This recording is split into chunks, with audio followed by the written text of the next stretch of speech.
My moment of impact was last March of 2025. I was in so much pain, physically, emotionally, spiritually, mentally, just everything. And um, I vividly remember closing my eyes and telling God, I finally surrender.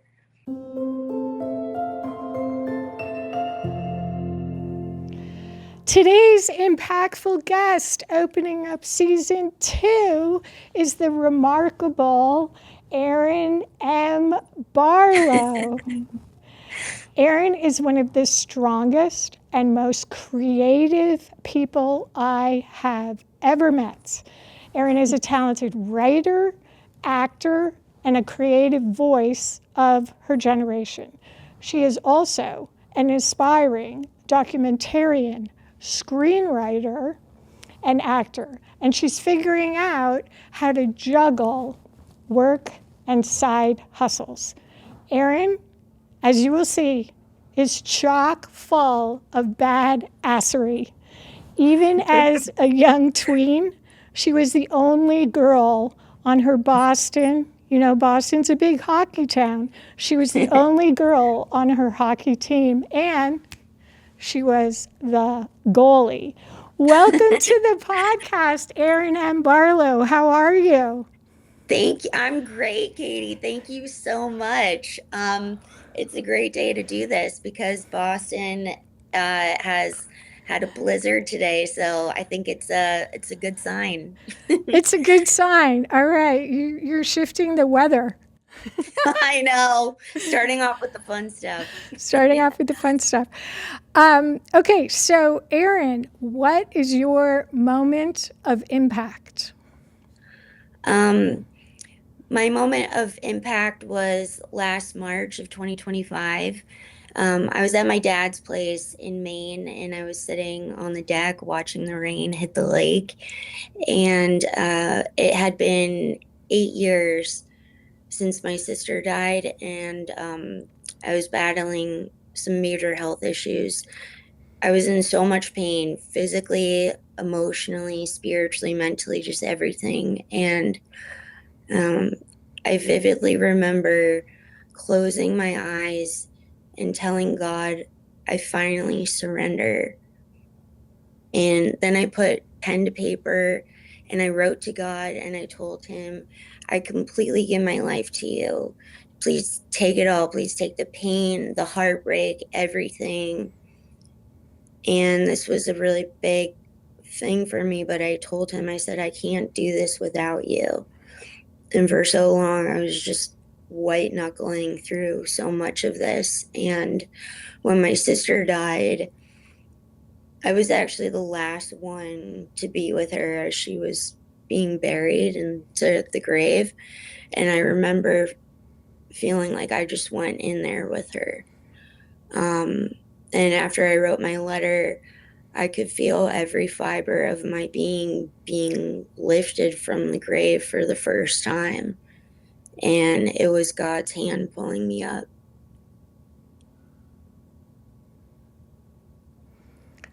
I'm just absorbing that profound moment of impact that you're sharing. And I want to thank you for trusting us with such an important revelation and such an important turning point in your life. And this sharing that you bring is exactly the type of courage and authenticity, which is why we're so honored to have you, Erin, on the podcast, because you're such an authentic, open, heart-centered person. And I think that your story of how you coped with the loss of your beloved sister is going to touch so many people. So let's go in and really understand what that felt like. So you're sitting at your dad's place, you're looking at raindrops hitting a lake, and it sounds like you felt like you've tried everything and you're totally alone. What did it feel like? 100%. I mean, for 8 years, it it's crazy because like it felt like it was also, and it's 9 years now, but there are days where it feels like it was yesterday. And I met with so many doctors, tried all these different therapies, everything, and it just, even now, a lot of the time, I mean, I only told my dad, but I was like, I still don't believe that she's gone. I just feel like she's been on a long trip somewhere and she's gonna open the door and be like, "You're wearing my clothes. Like, move over. Let's turn on the show. Like, get all comfy and just like chill." I mean, my sister would have loved COVID. Could just hang out. But yeah, it's really losing a whole piece of yourself. And I remember I went to therapy, and I actually really appreciated this, but the therapist told me, he said, the only honest answer I could give you is that's life. And for 8 years, it had just felt like it was one thing after the next. And after she died, I didn't even get help. I didn't seek therapy. Um, I just told myself, well, actually backtracking a little bit, I grew up Catholic and Christian and grew up spiritual. And so I always had a really good, deep faith and relied on the universe. And after she died, I said, if God can take her away, he doesn't exist. And for anybody that's listening, um, I'm I'm sure that everybody goes through that at some point, but if I could go back in time and tell myself, I would just say, don't give up on faith. Like, faith is going to carry you through this. And when I was sitting out on the lake, I was completely alone, but it was so peaceful at the same time. And it was really, really quiet. And I just felt like something took over my body. Like I wasn't me in that moment. And it was so quiet. And I felt like I got a tap on the shoulder. And that's when I realized, like, I'm put here for a reason. I've gone through everything for a reason. I even lost my sister for a reason. And it took all of this, like, horrific pain and suffering to get me so close to God, where I know he is my number one. I've also since written to him every single day, even on the days where I'm like, I can barely move. I feel like I can't even get out of bed. I feel like getting a glass of water is difficult. And I would still write and um, just say, "Dear Lord," I actually have said this line. I'm going on about 6 books now since March of writing to God every day. But it starts out and it says, "Dear Lord, I'm the luckiest girl in the world and everything always works out for me." And then I'll talk to God. And then how I always end it is I said, "Thank you, God. I love you so much. I give my life to you completely and I trust you in your path for me completely. Please place me where I belong and where you will surround me in your highest God given light." And then I say thank you to everybody, God, Holy Spirit, Jesus. And then I go into my sister, anybody that I've ever lost. Um, and I can't say, my life is perfect now, everything's going great. But what I can say is I feel the strongest I have ever felt in my life because I have God within me and surrounding me, and I have a purpose. And I know that everything's going to be okay. And I know my sister is okay.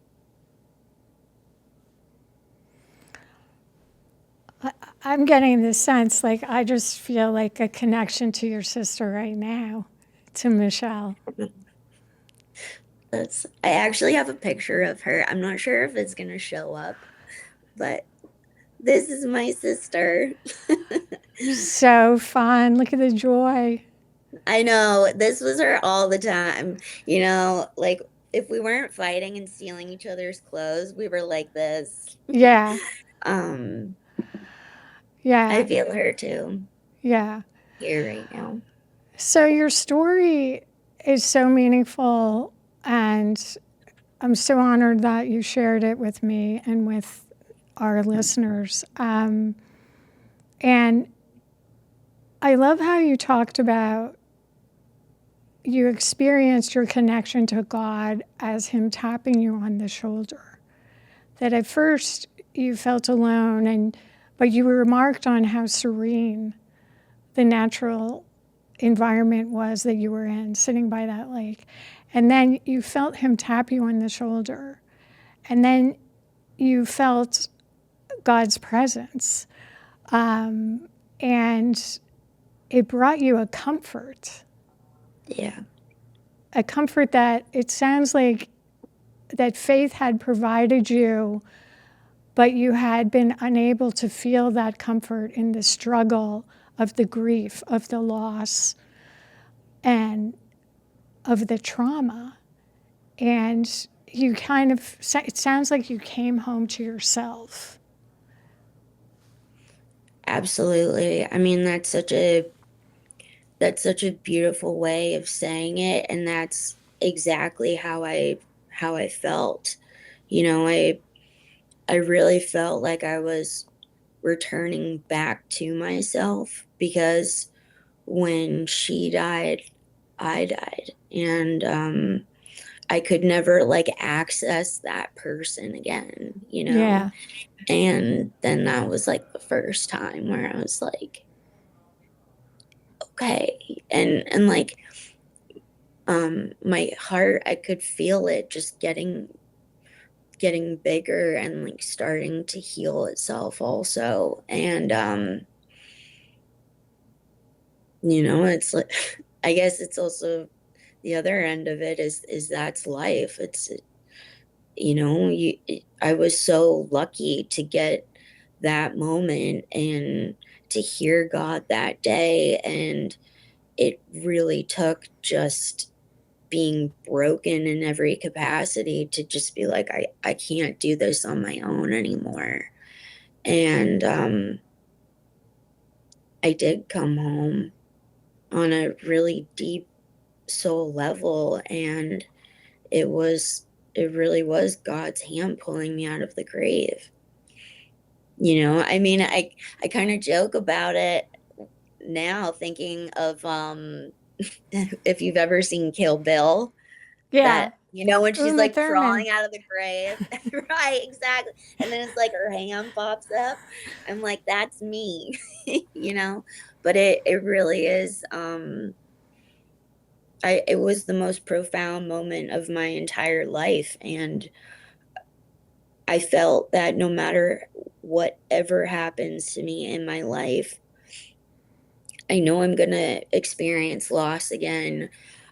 I know bad things might happen, and I won't like go down that road, but I know now I have the biggest tool in the world that's unbreakable. It's stone concrete, it's holy, and it's God. And if I hold God's hand through any fire that presents itself, I will be okay. I'll hurt, but I will be okay, and I will be stronger and stronger and stronger. Erin, those are such beautiful words and so meaningful, so inspiring. Really, really some profound, hard won wisdom that you're sharing. And I love how you describe God as a tool. Yeah. So, people of many faiths, maybe people that have strayed from their faiths, hopefully will get to listen and view your episode. And I think you're really talking about your personal experience with having this reawakening of your spiritual connection, your faith connection. And it almost wasn't like you were seeking it. You were just surrendering it, like kind of like I've hit, I don't want to put words in your mouth, but maybe what I'm relating it to my own life, like I've hit rock bottom and this is it. And I've tried all the things, I've done all the things, so what's next kind of a thing. And then you had this surreal experience of deep connection and just got the reassurance that not only are you going to be okay, but that Michelle's okay, and that you can go forward with your life and you can come home to yourself, and it's safe to come home to yourself. And I think these tools that people can use to try to have some kind of safety in the face of trauma and grief and loss, where by definition, right, the rug's pulled out from under us. We feel completely unsafe. We feel completely disoriented. We don't know which way is up. And sometimes people can use faith as a comfort, and sometimes they use gratitude as a comfort. And you mentioned that. Sometimes they use journaling and writing as a comfort, and you mentioned that. And I think it's really interesting to me that how you pursued this new relationship with God, this version 2.0, if I can call it, of Yeah. your relationship with God, the greatest tool whose hand you hold. What you did through writing, because you are an incredible writer. So I've known Erin for a few years, and one time she was really busy and she had a lot of deadlines, and she kind of just squeaked slightly past a certain deadline to apply for a very elite screenwriting writing program, and she had already submitted a sample. And the professor reached out and said, what? This is the greatest sample? Like, let's just move the clock back a few seconds and you are in the program because of like the quality of your writing. And I know you're doing a lot of great stuff now, and with writing, with acting, with improv, and many things that we're going to want to get into. But on this theme of comfort and journaling, using writing as the vector of rediscovering and reclaiming your relationship with God, and writing these letters, filling these journals, that's so you, right? Like you're coming home to yourself, and that's one of your superpowers, and it's also the gateway to your connection with God. I just find that so beautiful. Thank you so much. And yeah, when so I went to UCLA for acting, and in my senior year, I was doing extremely well. I was one of the top in my class, and there were only 8 females in the program. And so I was living with my best friend of 4 years. We had traveled the world together. I had an incredible boyfriend at the time, and he was beautiful and tall and handsome and all of that. And everything was going great with my family. And my dad called me in September of 2016, and he said, "How's it going, kid?" And I just broke down to him on the phone because I was so happy.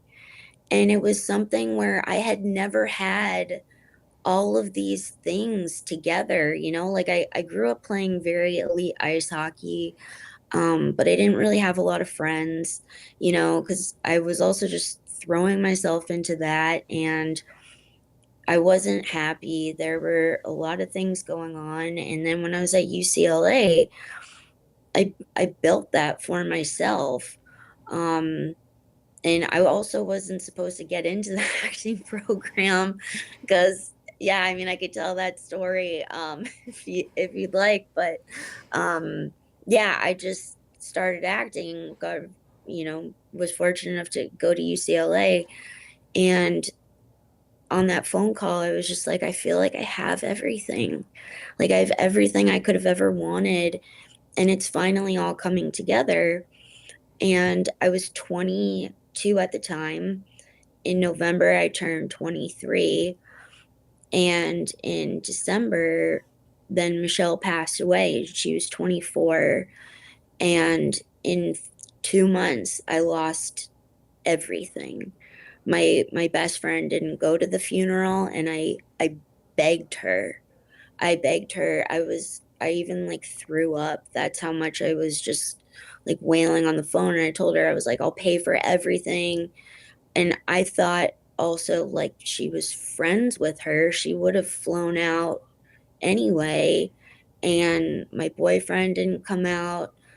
Um, and I had to also then go back and live with my roommate. Mm. Um, so in 2 months, I had lost, and my boyfriend then broke up with me a month after. It was awful. Okay, it was one thing after the next, and I had gone back to UCLA because I was also on track to graduate early. And all 4 years at UCLA, you hear about this thing called a showcase, and it's only for seniors, and it's in the quarter. And you go in front of a bunch of managers and agents and everything. And I had gone back and I wrote about my sister, and then I was the only actress to out of 8 to not get into the program. And so then it was in 2 months I had lost everything that I had ever built. And so I was 23. I had no idea how to deal with any of this. And going back to what you were talking about coming home and the importance of writing, my whole plan prior to my sister passing was I wanted to launch myself and become a well-known successful actress in the industry and writer. And I gave up on everything because I could not do it. And also that industry is very tough. Um and Yeah. so coming back home, it was like I know we talked about this before, but it's like if you have a dream and you ignore your dreams, like you have two directions. You can go for your dream or you can do something else. The voice is of like, this is my dream, that never goes away. It never And goes away. yeah, for 8 years, I was like, you have to write, you have to act, you have to go back to all of this stuff. And finally coming out of the grave, that's like what ignited all of this. And I got back into my writing, I got back into the improv stuff. I know that this has been a major dream for you, Katy, of creating this podcast. And it's absolutely incredible what you've done. And I just really thank you for the opportunity to be here. That's so sweet of you. That just shows how heart centered and generous you are. And I think there's so many places I want to go. Let me just think for a second.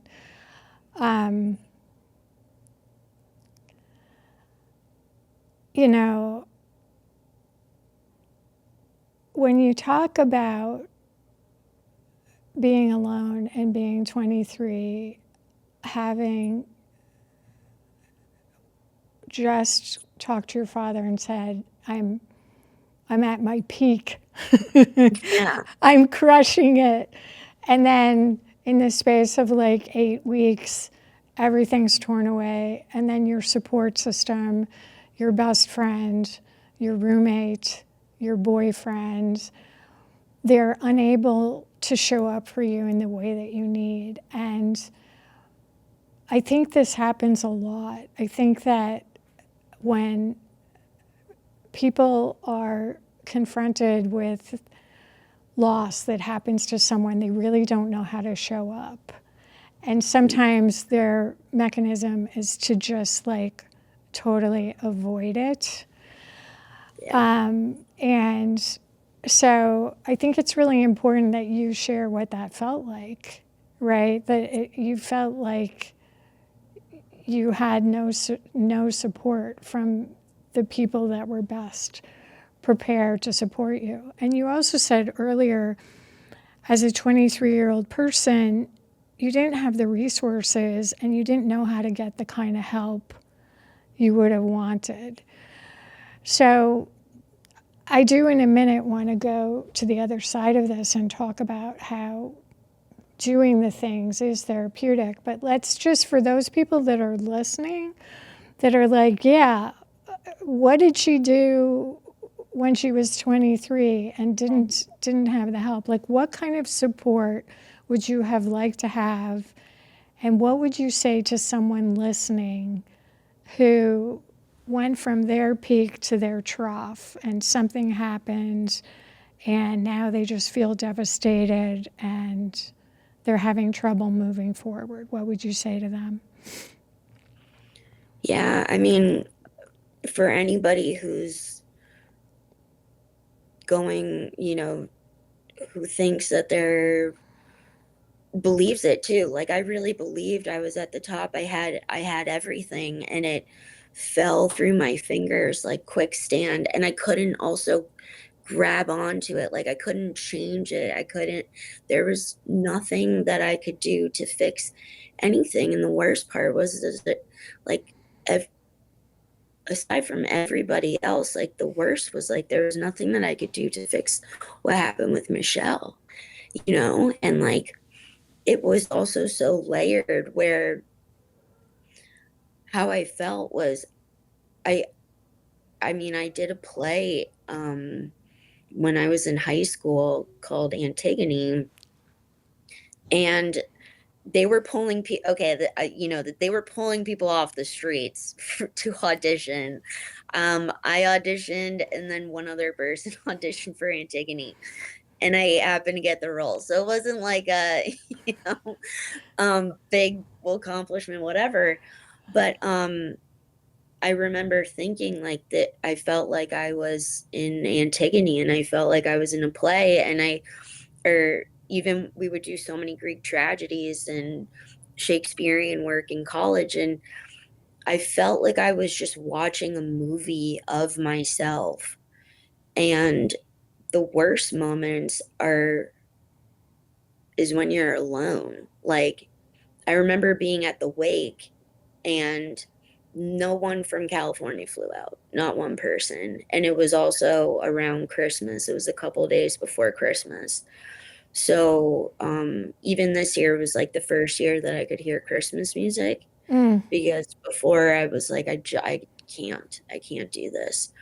Um, and I remember being at the wake and thinking, no one wants to, be sad, and no one like flew out for me or anything. And so at the wake, I was like, hi, how are you doing? Oh my gosh, it's really good to see you. Thank you so much for coming. And I remember also getting the question 500 times of like, what are you going to do after college? And I like what my mind was thinking is I had Michelle right behind me. And I was like, the real answer that I want to say is once I bury my sister, I'm going to do that and I'm going to try to not put a bullet in my head. Like, I don't know how to deal with this. I felt like I was on fire 24/7. It was like the emotional equivalent to being waterboarded every day, every minute of every day. And there's just nothing that you can do. And the worst part is that you have to go out there and put on a good face because people don't know how to deal with grief. And I am much more sensitive to that now because I have more experience with it of people just don't know how to act. And I didn't know how to act. And I acted like at the wake everything was okay. And I tried to make everybody feel super comfortable and nice. And I actually made my rounds outside and like would go because Michelle had a long line. She had a lot of people. She had a lot of people fly out for her. I'm not surprised. But I remember going outside and going like one by one to everybody also standing out in the cold, thanking them, laughing, having good conversations. And the next day when it was her funeral, I was like, I can't do this anymore. And like I barely talked to anybody. Yeah. Uh, Thank you for sharing like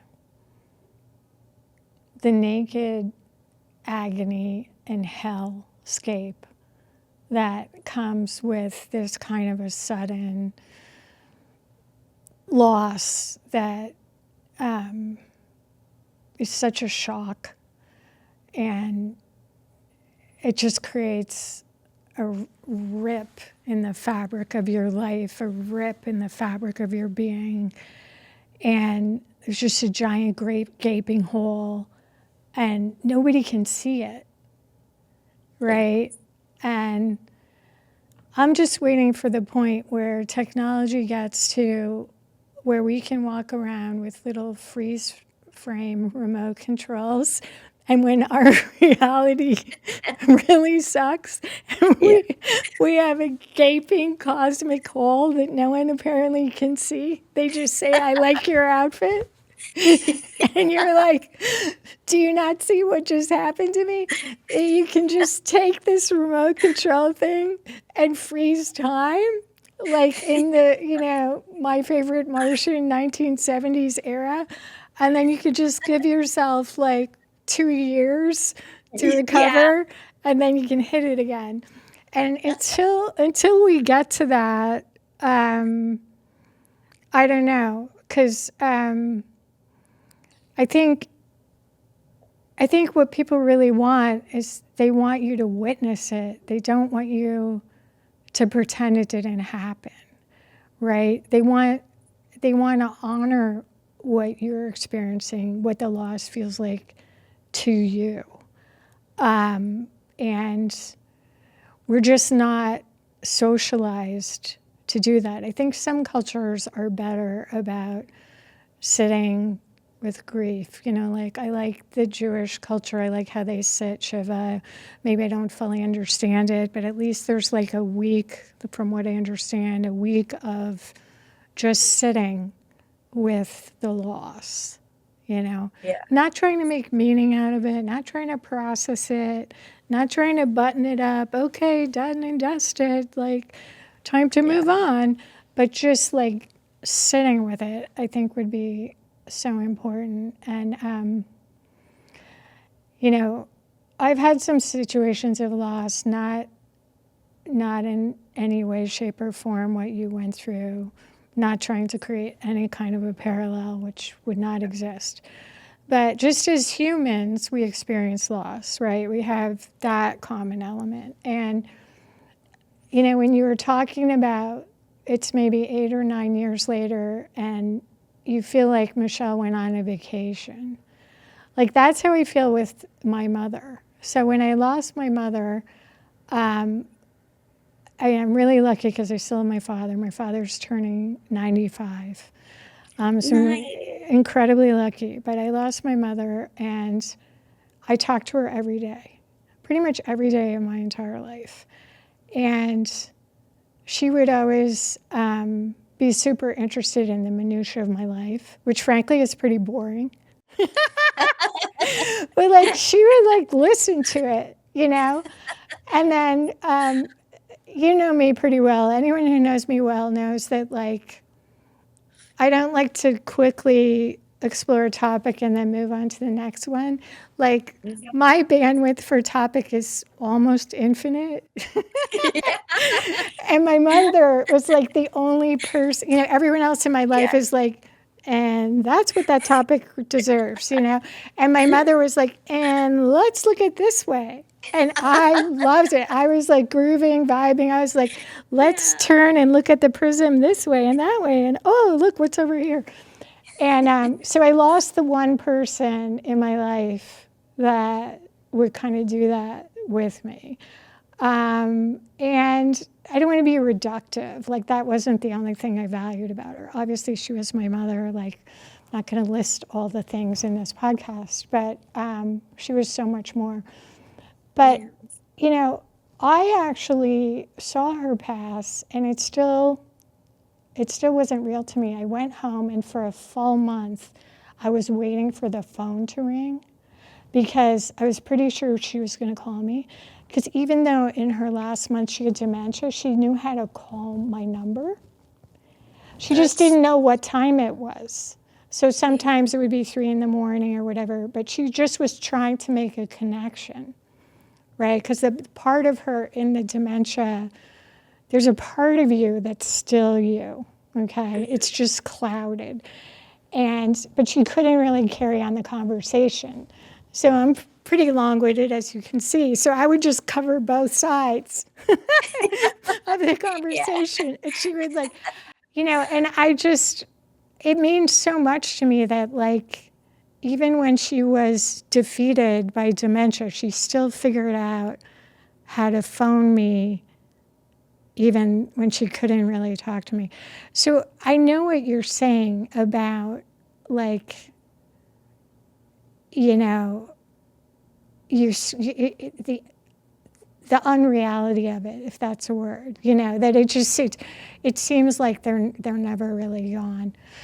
Um, but let's get to all the things you are doing now. You are feeling like yourself. You feel this connection. Even on the days when you don't feel like it, you're writing the letters and deepening your connection. You're taking steps. And I think what we've both seen in our lives, and we've talked about this before, is when you take those steps in the direction of your dreams, the universe conspires to make things happen. The most serendipitous, crazy things happen where you get a phone call or somebody says, I was just thinking about you, or you see a flyer for a program, and all of a sudden this momentum builds, and before you know it, like you're in the dream. So talk to me about your experience of this.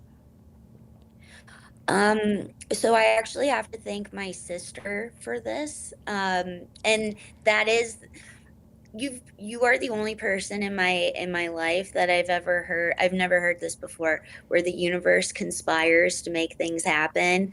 And I absolutely love that line because it's so true.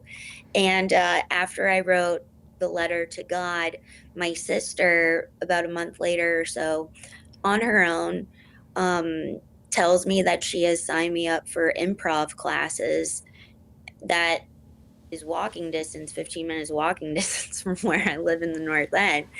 And she signed me up, and I thought it was a joke. And I told her, I said, I'm not going. I said, I cannot do this. I'm not going to do this. And she goes, Erin, get your butt to improv. And so probably it was like a week later or something that the classes were starting, and Kelly and I share locations. Yeah. So I'm sitting in my apartment and the class starts in about 15 minutes, and she calls me and she goes, I know where you are. And I was like, yeah, why? And she goes, improv starts in 15 minutes. Get your butt there right now. And so I remember walking there. I hadn't done this in 8 years. Yeah. I'm walking there, terrified. And I feel like, oh my God, I'm like, my hands are sweating. I'm sweating. I'm so nervous. Oh my God. And I get there, it's level one. And so everybody's in the same boat. Everybody's from different backgrounds and stuff like that. And now it's like explode like exploded for me in a very good way, where my confidence is back. I am doing extremely well. It was some, and I feel like it's one of the few places, it's when I'm doing that and when I'm writing, when I'm acting and when I'm writing, is where everything in my body is just completely aligned. Like my heart's not racing, I'm not in my head. I just feel like I'm home and it's another place for me, like when I'm coming home. And so yeah, they have auditions for a main stage performance, and I didn't go to the auditions because I just felt like, I'm still getting myself ready. Mm-hmm. I'm gonna take my time. I'm still battling all the help stuff, and I'm not confident yet. And so the auditions happened. Um, it was very selective, and unfortunately, like nobody um, that I knew made it. And then my teacher came to me and he reprimanded me and he was like mad at me. And he was like, Erin, where were you? And I was like, oh my gosh, for what? And he goes, the auditions. I was looking all over for you. You better have had a good excuse as to why you didn't audition. And I was like, because I can't lie. I can't lie. It's part of my God program. And I was like, I didn't have a good excuse. I'm sorry. I just didn't go. And he was like, unacceptable.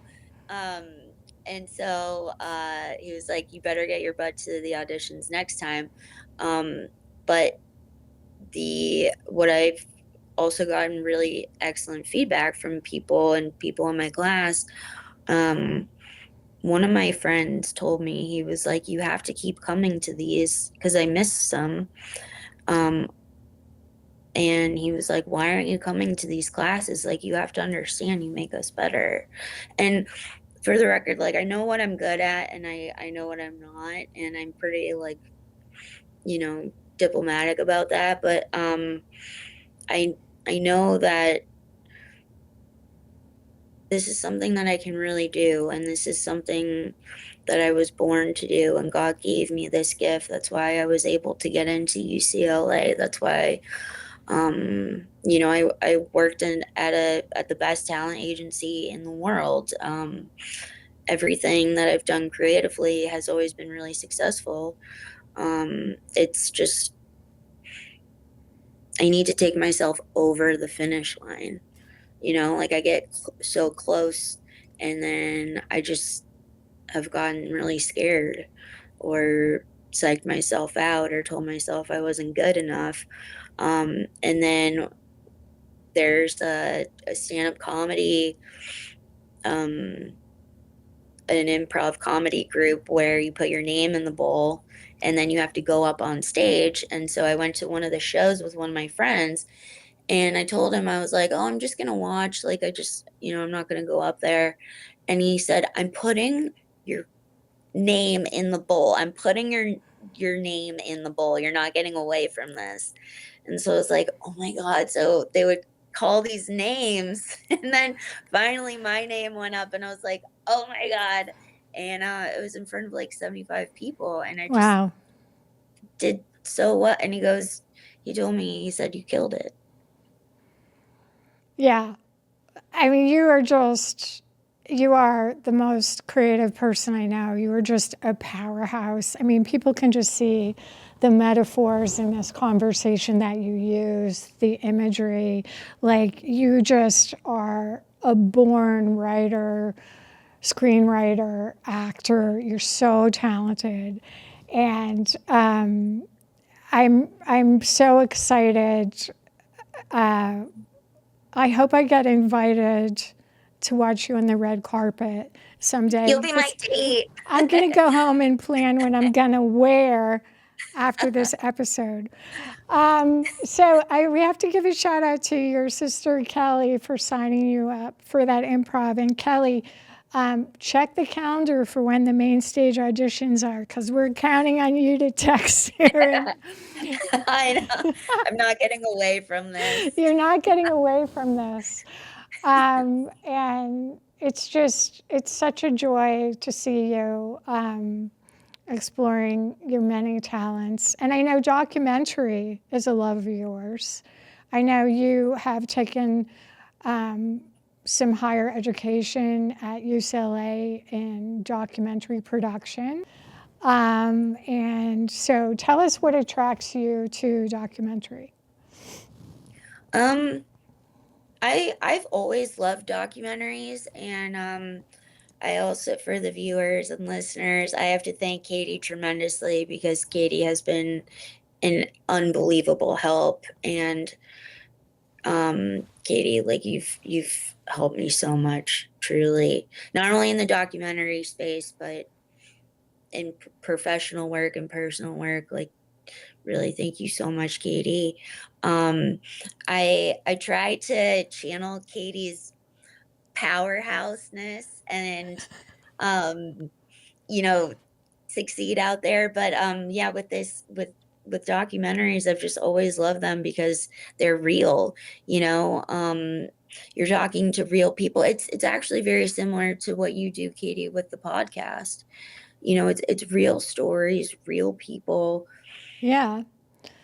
So thank you for sharing that. I think it's important for people to understand that you are a multi-hyphenate creator. You've got a ton of projects in the pipeline, and you're really gifted, and you're really humble, and you really care about people. You care about their stories. I remember many conversations with you where you're like, I want to share this person's story. I think it's really important that marginalized voices be heard. And I know that's one of the things that really ignites your passion for the documentary space. I think we're gonna have to run out of time. We're gonna run out of time soon. So I want to go to, if you want to go there. Otherwise, this may be edited out and no one will ever know. We'll see. But the power of visualization, I think, is an important thing to say. And I also should correct that while I would love to take credit for the phrase, the universe conspires, I think I heard it from Oprah, and she probably heard it from someone. So that is not original to me, regrettably. I will always quote you. But I'm happy to amplify it because I think it's true. But I think visualization is a really fascinating tool. And some of the podcasts I conducted with fire people like yourself in season 1 touched on the power of visualization.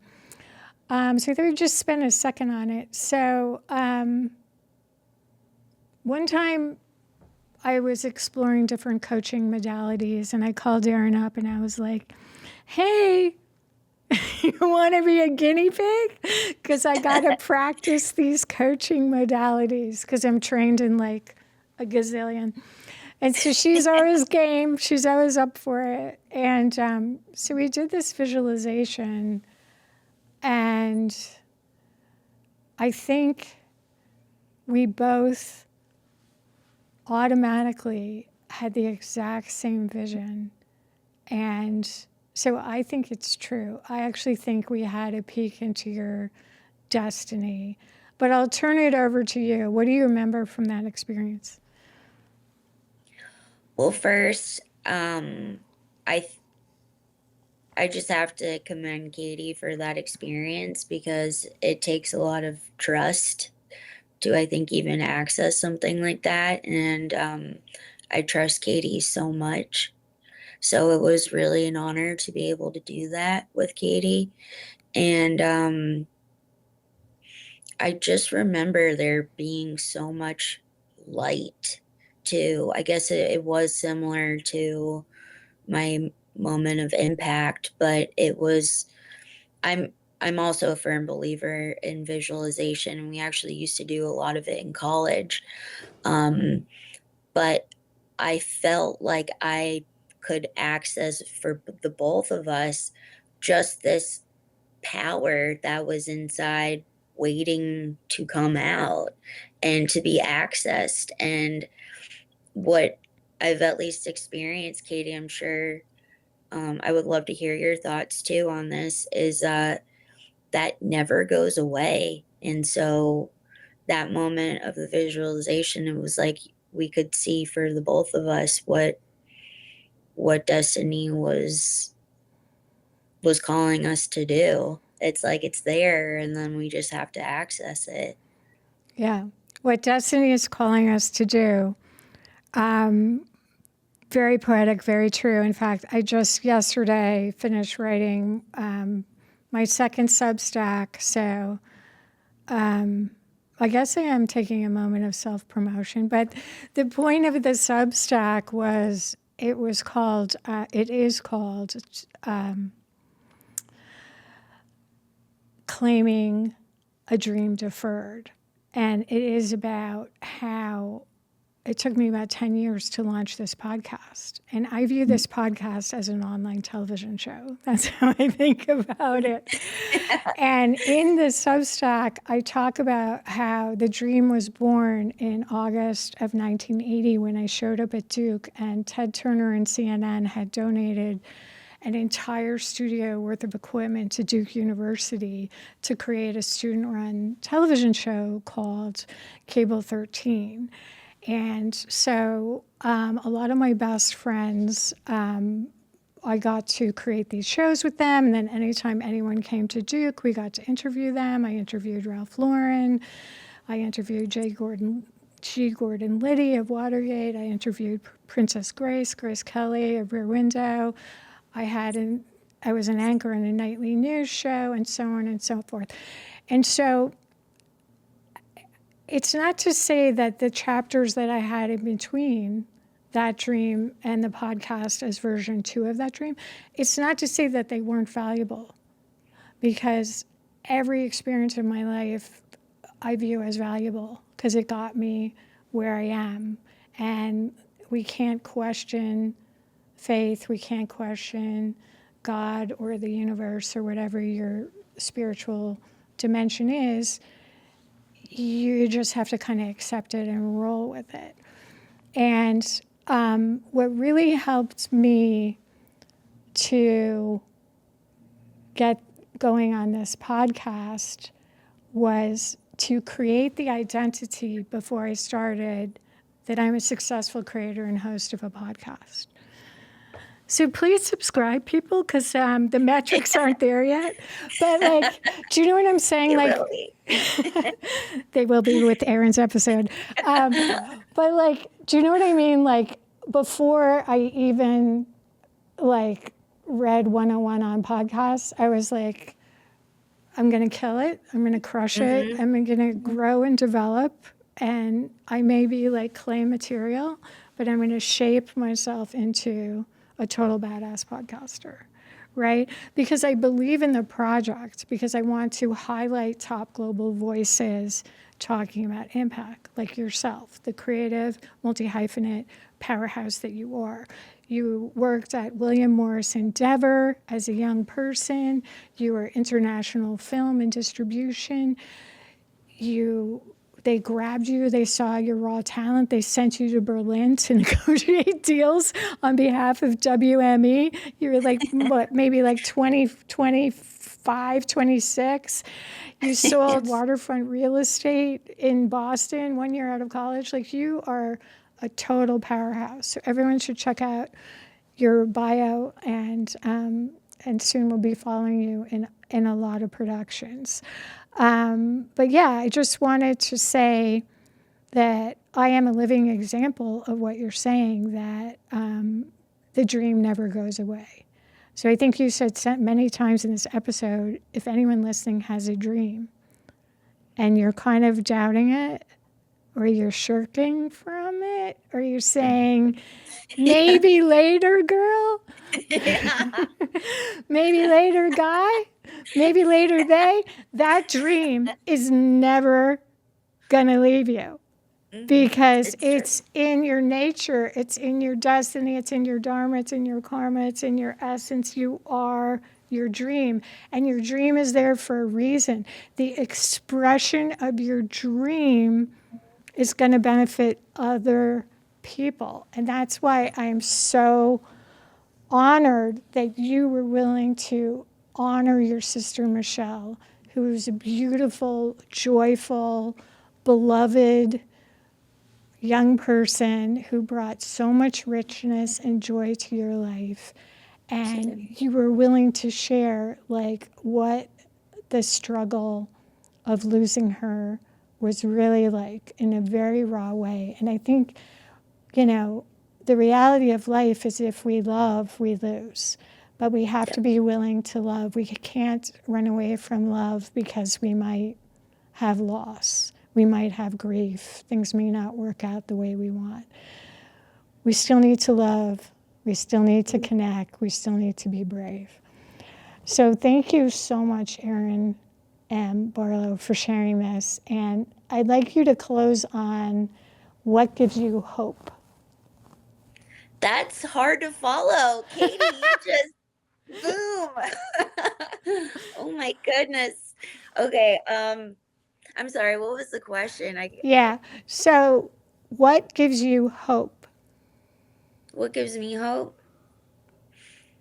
A few things. I know that I'll see my sister again. Like she's gonna come through that door, and that's when I'll be in the hands of God.